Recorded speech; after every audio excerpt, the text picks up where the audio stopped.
dejamos ya, estamos en córtex, voy a hablar de las áreas lingüísticas, pero ha de entenderse literalmente que es como si estuviera hablando también de las áreas musicales, porque lo que yo hago a la hora de tocar una suite de Bach es lo mismo, orquestar centenares y centenares de movimientos programados para dar si bemol aquí y la bemol en el otro lado.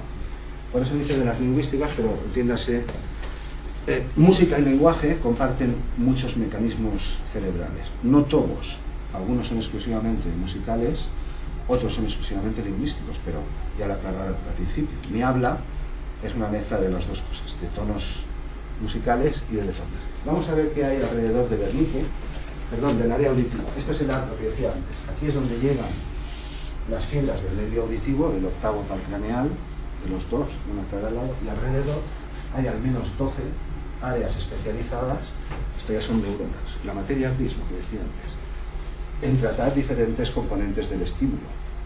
Unos pelan el pollo, los otros le queman las plumas, otros lo deshuesan, otros sacan la molla para hacer las croquetas, y al final tenemos el pollo completo, pero ya cocinado.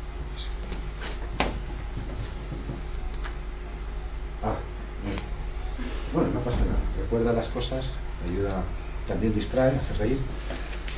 Estamos en el destino ahora, este es el hemisferio izquierdo por el ojo, estamos así. Se supone que soy un diestro, podría ser ambidiestro, como Da Vinci y algunos más. Y estas son las dos áreas que he citado. Esta es la auditiva primaria, aquí llega el nervio auditivo, alrededor es recompuesto o reelaborado, remontado. Si yo quiero entender algo, la información es enviada aquí. Esta es el área de Wernicke, así se escribe, es un alemán de los tiempos de Cajal también, mientras que esta es el área de Broca, ahora lo veremos mejor expresado. Aquí tenemos a Wernicke, aquí tenemos a Broca, y este es siempre el orden. Si yo leyese, la información no llegaría por aquí, llegaría por aquí, pero igualmente iría a Wernicke, donde yo lo comprendo, y después, si lo quiero leer, Wernicke lo envía a Broca, y Broca mueve la orquesta muscular por los homúnculos, que son dos dobles, bueno, mis dos mitades, claro. Un homúnculo para sentir el cuerpo, que es el que está más atrás, y un homúnculo para moverlo, que es el que está más... Es decir, 4 medios manuales tengo aquí a nivel muscular. Y eso sí que incluye la lengua y otras estructuras que alguno parece haber identificado a la primera. Sigo, es decir, con mitades y todas esas cosas. Aquí lo vemos un poco mejor. Esta es una charla de Játiva hace muchos años, Octavio Lafourcade, un gran guitarrista barroco, nos llevó allí. Y esto es lo que estaba intentando decir. Wernicke, donde yo comprendo el lenguaje, pero también la música, los músicos que tenemos oído absoluto, este área es el doble. Al final lo contaré y si no, en la siguiente clase. Pero, pese a que yo comprendo el mundo así, es decir, si yo tengo una lesión química o genética o de lo que sea, o como el padrino, ¿no? O en el bate, cualquier cosa, un trauma ahí, yo dejo de entender lo que me dicen, pero sigo pudiendo hablar. Por ejemplo, la agnosia auditiva verbal, que es una lesión bilateral en ciertas áreas de córtex, el paciente le dice al médico así de clarito, se lo dice, mire, le estoy oyendo hablar, pero no entiendo nada. Dice que oye los sonidos como agrietados, corriendo unos como ruidos de papeles arrugados. Si lee, entonces sí, pero si oye hablar, si lee sí, porque la información no pasa por donde está el área lesionada, sino que pasa por aquí. Va a Wernicke, Wernicke lo entiende y el hombre habla. Pero si tiene que entender, agnosia auditiva verbal se llama, como que crea, se informa de las cosas.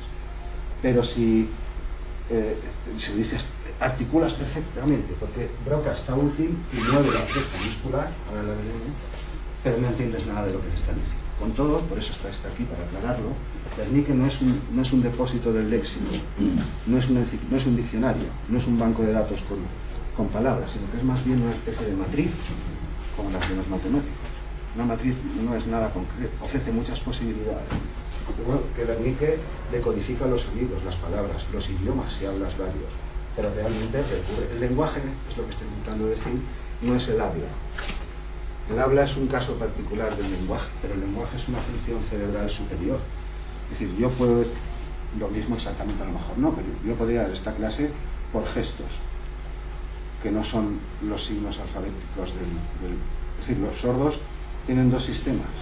Uno es representar cada letra con una posición de la mano, dactilográfico, y otro es las lenguas de gestos, que eso no tiene nada que ver con la letra en sí.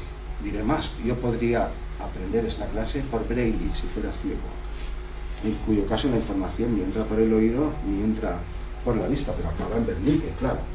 ¿Y por qué digo eso? Pues porque las letras de Braille tampoco son L's, la L no es una L, la A y la S no son S, son otro tipo de símbolos.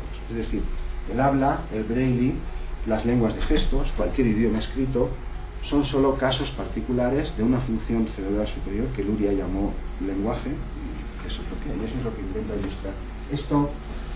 Esta área es muy crítica, ya lo he dicho, para entender el lenguaje y para entender piezas musicales y las metáforas y muchas cosas. Pero no hay que pensar que esta es crítica para eso y el resto no. Esto no está flotando ahí ni es una cápsula. No es un depósito. Yo no almaceno cosas ahí, ni siquiera palabras. Lo que almaceno son más bien rutas, o ceros y unos, o si se me permite hablar así, algo parecido a lo que hace un procesador. Después Wernicke recurre a lo que tenga que recurrir. Que si son conceptos visuales, pues irá a estas zonas con sus cables. Si son conceptos relacionados con el cuerpo parietales, irá a estas zonas. Si es planificación o imaginación, entonces irá a las zonas frontales y volverá. Esto es más, no es como una estación como la de Alicante, es más bien una estación como la de Chamartín, no sé si se ha visto alguna vez. Es decir, una estación de estaciones. Los viajeros llegan, cada cual sabe dónde va, tiene su billete, y al final de muchos tramos y muchos procesos nos reunimos todos en un andén. Y ese tren a punto de salir y a cada uno en su sitio, eso es el área de Europa. Bueno, es una metáfora que hoy no traigo aquí, pero se puede entender. Y si no, en el canal, paso un poquito más. Aquí vemos ya el homúnculo, lo que decía. Mis ojos están aquí, él es el líder de Motorhead. Se entiende, supongo que se entiende por qué. Motorhead significa cabeza robótica o algo así. Mis ojos están aquí, es decir, yo tengo de oreja a oreja, en esas bandas que estábamos viendo hace un momento, para cantar, para escribir, para bailar, para hablar, para mover, todo lo que tengo en el cuerpo, incluyéndolo todo, músculos. Aquí, en estas dos bandas, no hay conectadas sistemas digestivos, automatismos de funcionamiento, eso está a nivel subcortical, la estructura que mostraba al principio, muy por debajo, eso funciona automáticamente.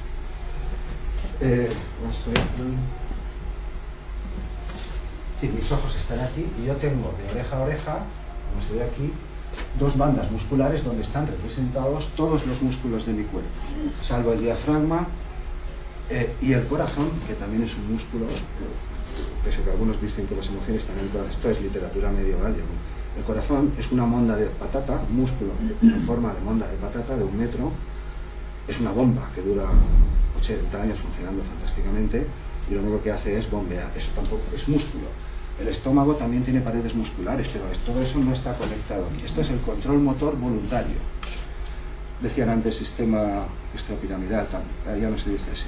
Es decir, yo ahora evidentemente estoy haciendo actividades muy complejas, más incluso que las de un bailarín, porque supongo que se ha entendido la diferencia. No es lo mismo tocar el piano. ¿Por qué es el piano primera vista la segunda? Hombre, porque si yo ya me he preparado la pieza y toco, buena parte son automatismos. Mientras que si yo estoy tocando el piano a primera vista, tengo que recurrir a los músculos como yo estoy haciendo. Yo he dado clases parecidas como esta, pero esta exactamente así, nunca jamás. Eso es lo que estoy intentando decir. La actividad más compleja en términos de complejidad muscular es hablar, y eso es lo que orquesta el área de Broca, que está normalmente en el hemisferio izquierdo. El director, aquí lo vemos, que tenemos dos. La más frontal es la motora. Ahí hay una conexión para cada músculo de mi dedo, para cada músculo de mi brazo, y yo la activo, es decir, la contraigo o la relajo.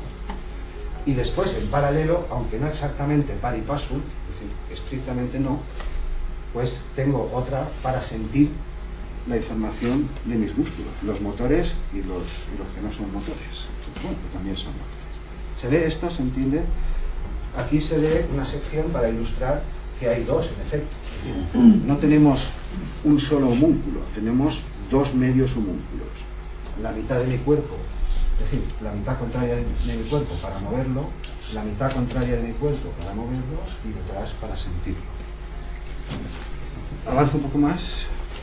Aquí vemos lo que he estado diciendo. Hay problemas planteados en relación con el control motor del habla, no del canto. También, pero cantar no es exactamente lo mismo, por la misma razón. Yo preparo el aria como cualquier músico. La ensayo 100 veces y eso se convierte en un automatismo. Los pianistas muchas veces, esto ellos me desmentirán, leen grupos, arpegios, es una lectura musical más visual. Claro, no van leyendo nota a nota, sino que ven un grupo de arpegios, mi, sol, do, mi, sol, do, mi, do, mi, sol, do, mi, sol, do, mi, do, re, la, re, fa, la, re, fa, do, re. Tú ya sabes la estructura, tú no vas leyendo todas las notas. Además tienes un oficio, una profesión, esto es literalmente así. Sin embargo, en el caso del habla, la cuestión es muy compleja. Estos problemas los planteó Lenneberg en los años 70 y siguen sin solución. Yo solo voy a citar uno, el del nervio recurrente. Este es el que inerva las cuerdas vocales. Es decir, yo estoy hablando en tiempo real y soltando mucha información, que todos comprendéis con Wernicke y con toda la maquinaria. Pero realmente estoy imbricando la señal vocal, claro, porque está en castellano, que yo ya lo sé, en un código, pero estoy imbricando señales tonales, musicales, que también dan información, con deformaciones que son las consonantes. Y todo eso da un sentido semántico que no es absoluto. Manzana se dice manzana, pero se dice poma, pero se dice apple, y en chino Dios sabe cómo se dirá. Así que esa no es la cuestión. Sí, ya sé que lo podemos Vamos a preguntar. Es decir, todo esto está conectado no a nivel central, que también, sino gestionado desde córtex. Y estos son los tres músculos que inervan la lengua, los músculos de delicada, es decir, buena parte de ese centenar pico que he citado. Pero hay un nervio que se llama el nervio recurrente, en dos nervios, uno para cada mitad de la laringe, que este problema fue planteado, insisto, hace medio siglo y sigue sin resolver, y otros dos veces que no citaré. Estos son las vocales, los cuerpos vocales. Es decir, conocemos, porque esto se sabe ya hoy en día también, conocemos la velocidad de propagación eléctrica, ahí interviene la transducción, procesos neuroquímicos que no entendemos, pero conocemos la velocidad a la que los impulsos eléctricos viajan por las neuronas, por los nervios, es el mismo, la neurona. Conocemos la sección del recurrente, conocemos su longitud. Sin embargo, por alguna razón, hablamos 3 veces más deprisa de lo que deberíamos, de lo que dicen los cálculos fisiológicos. Esto probablemente está relacionado con el problema de que hay una estructura. Es decir, yo no sé qué palabras voy a usar, no las haría cuando entraré. Sé de qué voy a hablar, claro que sí. Sé cómo se organizan estas, pero no entra aquí con una especie de partitura de palabras que después reproduzco. Es decir, hay un plan general, antes incluso de hablar, una especie de partitura de orquesta pues para cada idea o para cada grupo de ideas. De modo que yo empiezo a hablar, pongo en marcha, no paro, que si no ya os enteraréis, acabo de llegar hace 3 semanas, pero ya se irá a hablar de mí. Es que no se callan, aquí tengo testigos. Por alguna razón que no se comprende todavía muy bien, los humanos hablamos 3 veces más deprisa de lo que deberíamos. Bueno, también hay otra que la voy a contar rapidito. En el tálamo, eso también lo averiguó el si nos estimulan el tálamo, que es una estructura de los subcorticales, me pongo a hablar a la carrera, pero muy acelerado. Podemos hablamos a un ritmo medio de 250 sílabas por minuto. Podemos llegar a hablar hasta 500. Pero si me estimulan el tálamo, con un aparatejo de estos de los neurocientíficos, estaría diciendo lo mismo, pero a toda hostia. Bueno, si previamente tengo en efecto las ideas en la cabeza, si no, Dios sabe lo que diría. Pero bueno, Erich Lenneberg, uno de los lingüistas más famosos de todos los tiempos, planteó 3 o 4 problemas de este tipo, a mitad de camino entre la fisiología, la neurología y otros procesos, la percepción, etcétera, que siguen sin resolver. Este es el más conocido. La longitud del recurrente, porque el recurrente viaja hasta aquí y después vuelve a subir y inerva las dos cuerdas. Es decir, uno inerva una mitad de las cuerdas y otro la otra mitad de las cuerdas. Pues, bueno, esto simplemente es para ilustrar la complejidad que he aludido. No recuerdo la cifra exacta, 115, 100 y pico. Cualquier humano, muchos, la mayoría están aquí, pero también hay zonas de aquí de la respiración, y un cantante puede gestionar hasta 198, lo cual no significa que es más complejo lo que hace. Depende de qué consideremos. Aquí se ven los pliegues vocales por dentro, no tiene más importancia. Estas son las cuerdas, pero no están en el aire. Aquí hemos retirado la membrana que las sostiene. Ahora no viene al caso, solamente era por ilustrar las cosas un poco. Y aquí vemos lo que decía antes. Igualdad, que hable, que toque, que esté haciendo una coreografía de ballet. Yo tengo que dar en el homúnculo las instrucciones precisas para que sea un vals o sea un chotis, porque si no... Este es otro autorretrato, el tercero que he enseñado. Aquí estoy un poco más intempestivo, ¿no? Y esta es la charla de Játiva, como se ve. No es que esté aquí en el centro, las órdenes se dan, como ya indicaba, a nivel cortical, las órdenes de salida, pero es una forma de ilustrar. Y esto es un acto de habla sin más, bueno, o de canto. Son los mismos músculos, son los mismos nervios, son las mismas áreas las que envían las instrucciones. Otra cosa es el material resultante. Aquí vemos a un grupo de CAP, 17 años de CAP. Ellos sí que se dejaron la media perilla. Aquí está, uno es de Cullera, de mi pueblo. Yo no me di cuenta, esta es la última clase del CAP, hace ya unos cuantos años. Y estaba dando la clase, no es que notase algo raro de forma consciente, pero no sé, yo hablaba, estaba dando la clase, pero no, ni siquiera yo me había dado cuenta. Había 5 personas con media perilla. Y ya está, estos son los baños antes de entrar. Se hicieron una foto para dejar constancia. Se la afeitaron. Es decir, el cerebro compensa estas cosas y en la apariencia no nos damos cuenta. Bueno, yo las utilizo para enseñar un buen grupo, todos títulos superiores, los músicos, que voy a decir. Pues eso. Y nos queda el caso de Ravel, muy rápido, si hay tiempo, si hay interés, quien tenga que salir sale. Hemos visto lo esencial, que es lo que anuncié, cómo vibra el mundo, muy en general, cómo funciona el oído de un modo muy general, cómo transmite eso, cómo viaja a destino en córtex y ahora dentro del córtex y también en descenso.